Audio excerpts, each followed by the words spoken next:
People are finding joy in the Leopards Ate My Face subreddit. So I have a few posts that I grabbed. All right, it says conservative government workers shocked when they hear conservative policies. Let's get into it. This person, who is a zillennial conservative, says, I know the feeling. I have a lot of family and friends that are federal workers. They are all hardworking and do some major stuff for the country. Many of them working in high-level budgetary analyst roles, saving taxpayers billions annually alone. Others are skilled engineers who took federal jobs so they could spend weekends with their family. A lot of them voted for Trump because this whole DOGE thing was a footnote of his campaign, and they thought the government was definitely ran inefficiently. Now it seems to be the only thing they're talking about, and it feels inevitable that they're going to throw out the baby with the bathwater. Most of them are just demoralized every time they read stuff like this. Federal employee salaries, benefits, and retirement make up about 8% of the budget. The other 92% are just handouts to giant contractors. Conservatives should be a little concerned that most contractors are cheerleading DOGE despite being part of that wasteful 92%. Why aren't they concerned? It's wild that they are hand-wringing now when people were trying to tell them that, they're going to come for them as well. This was always the plan: cut government and outsource work to their billionaire buddies. Damn, how can folks working in government as engineers be so clueless? Hoofy says a lot of people specialize in one area and that's it. And Thorkin says some people seem to specialize in being stupid and gullible. Belly Dancer M says an awful lot of them being MAGA. To piggyback off of that last post, so Vivek Ramaswamy is meeting up with Maria Bartiromo. Maria Bartiromo says, are you expecting to close down entire agencies? President Trump has talked about the Department of Education, for example, and Ramaswamy says, we expect mass reductions. We expect certain agencies to be deleted outright. Now, the wild thing about these people, they are literally talking about making all of these people unemployed. So they ran a campaign about economics and all of this, but so many people are about to get laid off if Ramaswamy and Elon Musk have their way. It is so wild. And these people voted for this. These people, yes, they set themselves up on a platter for these leopards. Space Heater says, I wonder if they'll eliminate agencies that help rich people or poor people. Laze Unfair says, all to help rich. All regulations agencies will be in jeopardy. FDA, EPA, FCC, FTC, etc. Always Fun Time 69, okay, that name, says we should keep an ear out for their low-key privatization of some of the agencies they are demolishing for their friends and donors to run and make money off of. Billy These Kids says, this is probably the real goal, honestly. Get rid of the public sector and let the private sector absorb them. The entire country would be run by people directly under Trump and his executive branch and their friends. Okay, so this post in the Leopards Ate My Face subreddit says, you mean consequences apply to me too? That's not what I wanted.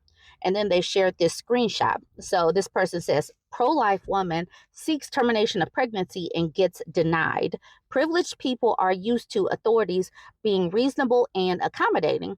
They vote against rights for others, thinking they'll be able to negotiate an exception for themselves. Then they get shocked when this fails. And then they give a blurb of an article. So I looked up the article.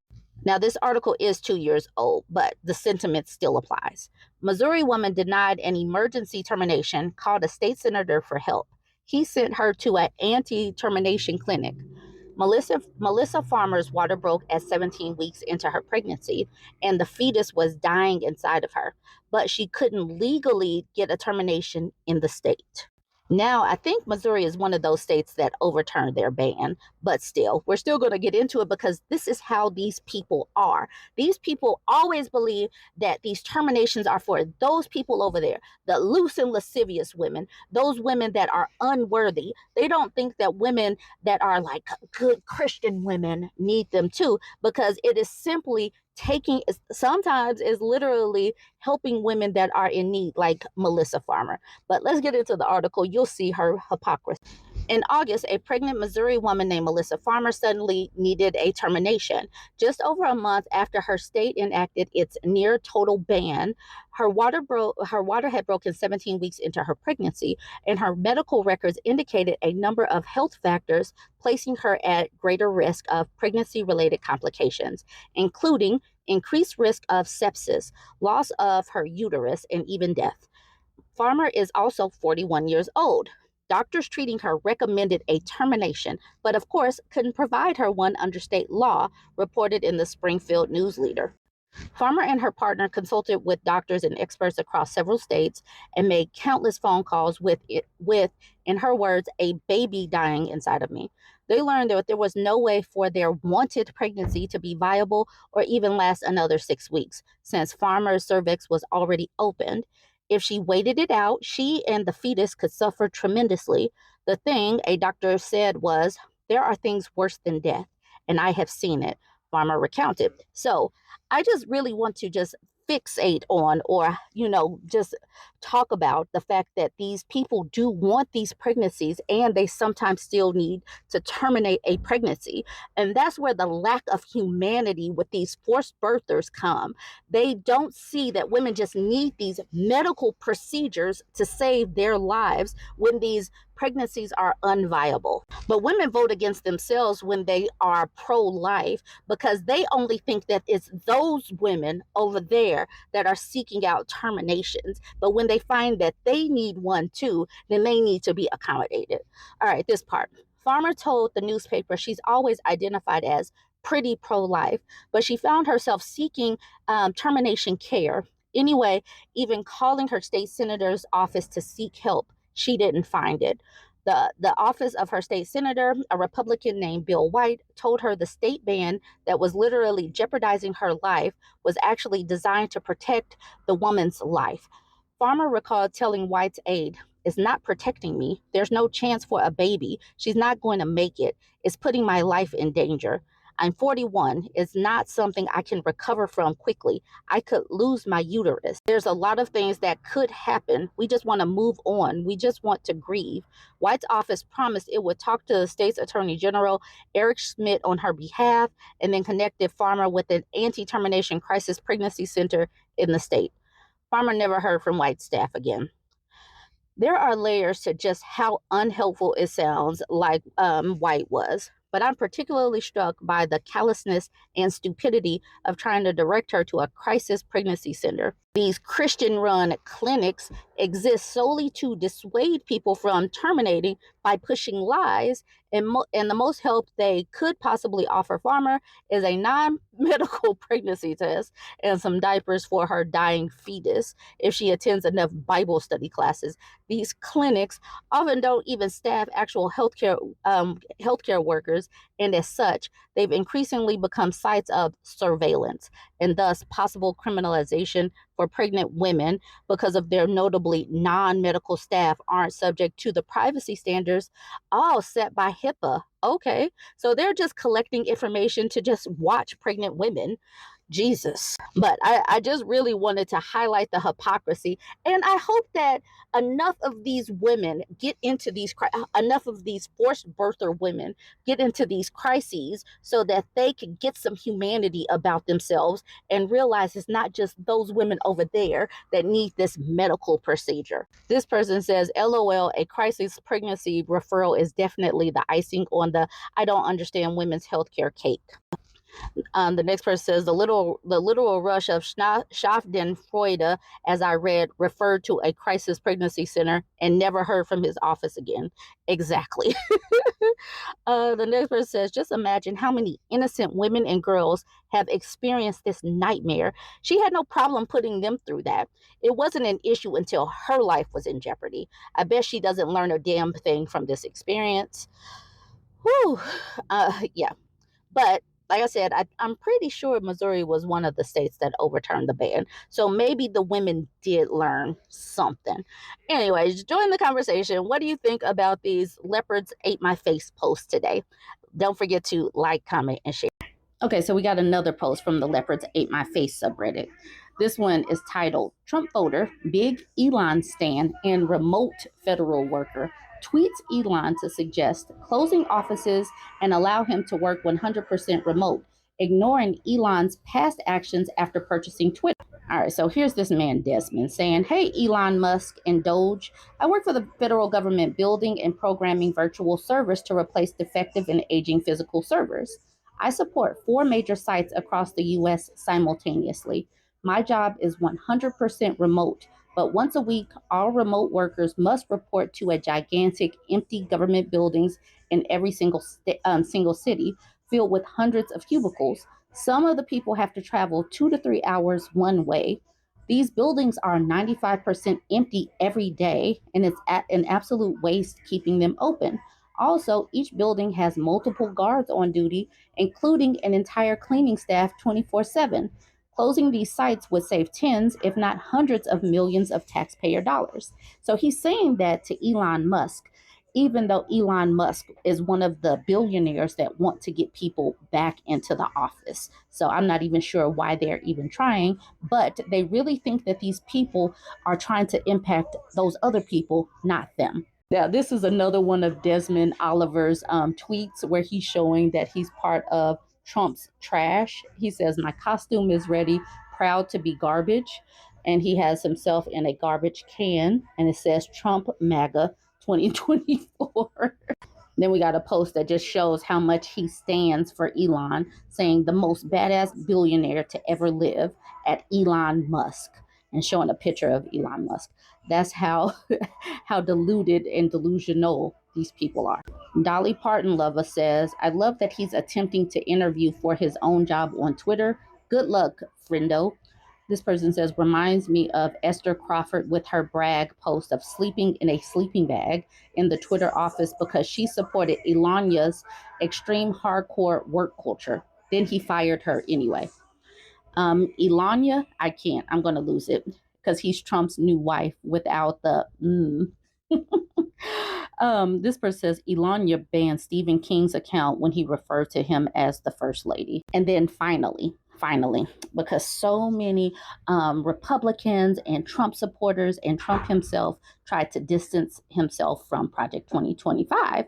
But look at this. Project 2025's co-author named the chairman of the FCC.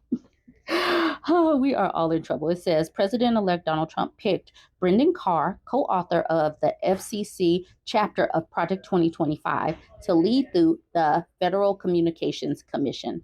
So that just goes to show for the people that said he's not part of it, he's denied it.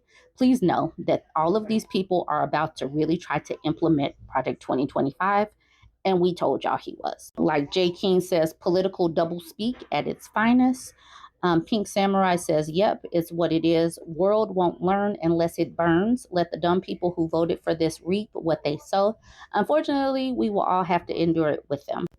Highlander says, "This one will be one to spark the Civil War. Once all these no-info idiots who voted for this get their corn banned, there's going to be a reckoning. They may not care about deportations and women's rights, but when those online boobies get taken away, somebody going to wake up." We're going to see. And you know what? At this particular point, I've been talking about Project 2025 for months. I really hope that these people get exactly what they voted for at this point. Just, they need it. Join the conversation. Let me know what you think about this one. Don't forget to like, comment, and share. Okay, so we have an "Am I the A-hole" post from a woman. And what do I say? Women are just simply looking for validation for feeling normal human emotions. Because she says, "Am I the a-hole for refusing to sleep in my boyfriend's dirty bed? No, you're not the a-hole. You do not need to sleep in a dirty bed, and you do not need to be the girlfriend of a man that has a dirty bed. So break up." But let's look at this. Let's look at the post before we say break up. I'm pretty sure the answer is break up. So she's 41. He's 39, y'all. 39. Keep that in mind as I read this. She says, "Last night, I planned to stay the night at my boyfriend's place, who lives about an hour away from me. We went out and to watch a band play, had a good time, and grabbed some food on the way back. My boyfriend knows that I'm particular about the bed, and I almost always change his bed sheets when I come over because he rarely changes them. So we're just starting off, and it's gross. Well, last night when I was going to change the bed, he wouldn't let me. He had a dirty, ripped up, fitted sheet that wasn't even stretched over the entire mattress, leaving half of it bare, and the side that was covered was full of big holes, revealing the dirty mattress underneath. I told him there was no way I was sleeping in a bed like that and asked him to let me fix it. It would have taken me 3 minutes, and he didn't have to do anything. He said the bed was fine, turned out the lights, and hopped in. Nasty. I continued to beg him to let me put fresh sheets on and threatened to drive home, but he said I was being ridiculous. I asked if I could get a blanket to lie on the couch, and he threw a dirty stained mattress cover at me and said, "Use this." So I left and drove all the way home at 2 a.m. We had planned to go to his family's the next morning, but I told him as I was leaving that I wasn't driving all the way back. We're having to drive home last night. He said I was rude for not going to his family's and now is mad at me. It's okay for him to be mad. He should be mad and hopefully just break up. Just break up. Dude, you do not need a woman like this. And I'm just saying this just because she needs to actually be separated from him, because this is not. This dude is 39. That's why I said keep in mind that this is a 39-year-old man, and he has to have a woman change his sheets. He's not doing it himself. He's perfectly fine to sleep on a dirty mattress, and that is breakup worthy just in general. Just leave these people alone. And then he was rude about it. He just needed her to sleep in it for whatever reason, to prove a point. I don't know. To make sure that he was in charge. I don't know. But regardless, yeah, she needs to break up. But hopefully he's so mad that he just lets her go. A few of the comments. Candid Sin says, any boyfriend or girlfriend who cares about their partner's comfort would make a decent effort to provide them with a clean bed to sleep on. That this man expects you to sleep on a dirty mattress with sheets that are dirty and torn speaks quite plainly as to the level of effort he's willing to go in order for you to be comfortable.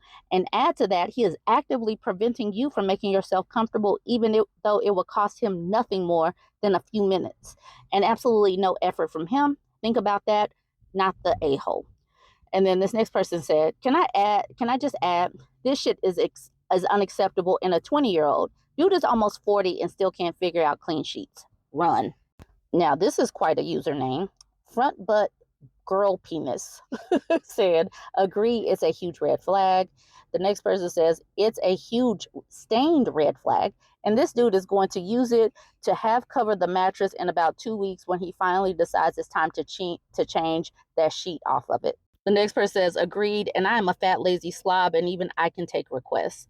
Y'all, join the conversation. Let me know what you think about this. Don't forget to like, comment, and MAGA family, I was on TikTok Live, and a fellow Trump supporter said that all he needed was my vote. I'll never be part of the MAGA family, and that I'm black, I'll never be accepted, but he just got my vote. Nah, that's crazy. Like, I love MAGA Nation, I love the MAGA family, and that breaks my heart that someone would speak to me like that right after the election, that all I was a vote?